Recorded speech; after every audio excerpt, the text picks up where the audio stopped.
I fail to understand what's going on with some coaches in this World Cup tournament. I can't quite wrap my head around what is going on with some coaches in this 2026 World Cup tournament. Look at Ecuador. You have such good players on the bench. You have such quality on the bench, such talented players on the bench, and then you're reserving them for what? Who are you reserving them for exactly? I fail to understand this. I've been trying to wrap my head around it, but I still feel just look at this guy coming on today, that Gonzalo Plata. What a very bright player he is. Coming on from the bench to give Ecuador their victory tonight and keeping their World Cup dreams alive. What have you been keeping this guy on the bench for? Like, what is his use on the bench? You guys keep trying to reserve players for the best time.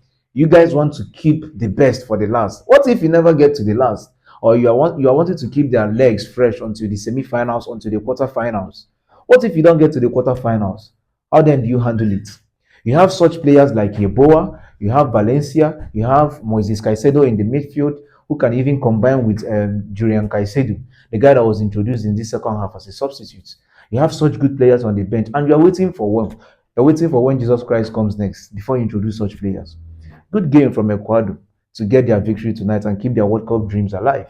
I mean, if their coach has taken the bull by the horns like he did tonight, he wouldn't be in this desperate situation now. Now they got 4 points and are still very much alive in these tournaments. Good game from Germany, by the way. Germany got the lead a minute and few seconds into the game, and I was like, "Oh, that's it. That's the German machine we're talking of." I was thinking of seeing more of them. Getting a goal in a minute into the game. Beautiful finish from Leroy Sané, by the way. And I thought that, oh, Ecuador is really done for. I mean, I was like, what is Ecuador doing in this tournament? Just 7 minutes later, for Angulo to give us an equalizer. Beautiful strike from outside the 18 box from Angulo to find the back of the net. Funny enough, this is his first start in this World Cup tournament. He has been coming on from the bench. This is his first start, and he gave Ecuador the equalizer. Then Gonzalo Plata, that second goal by Gonzalo Plata, nice one from him to struggle and stretch to get to the ball. That shows how much it means to him. Now that's the level of dedication I want to see from players competing in this World Cup tournament. That it shows you how much the World Cup means to them.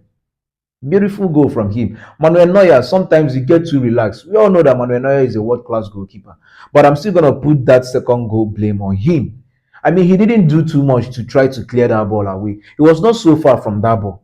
What will it take Manuel Neuer to dive or come out from his line early enough to punch away that ball?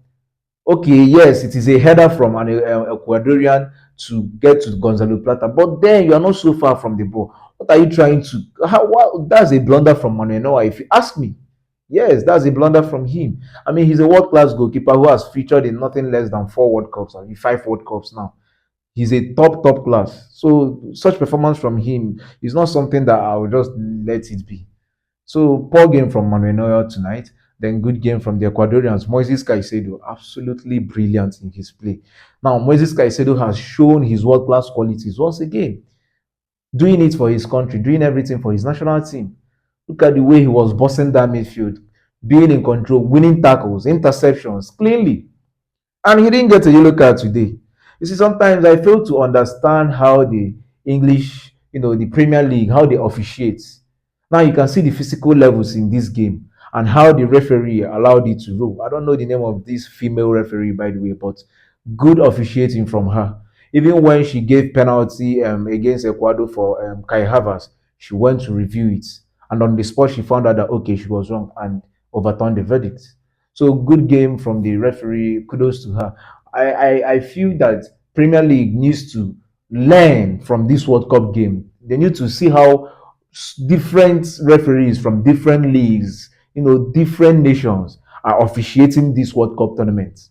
In the Premier League, that would be a penalty. The way they give out cheap fouls, the way they use the whistle to spoil games instead of leaving the game to flow in a natural way. I don't like that from the Premier League referees.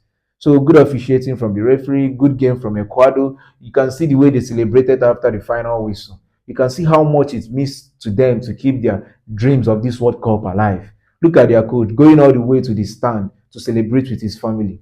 Massive hugs from left and right to him. I love their coach, by the way.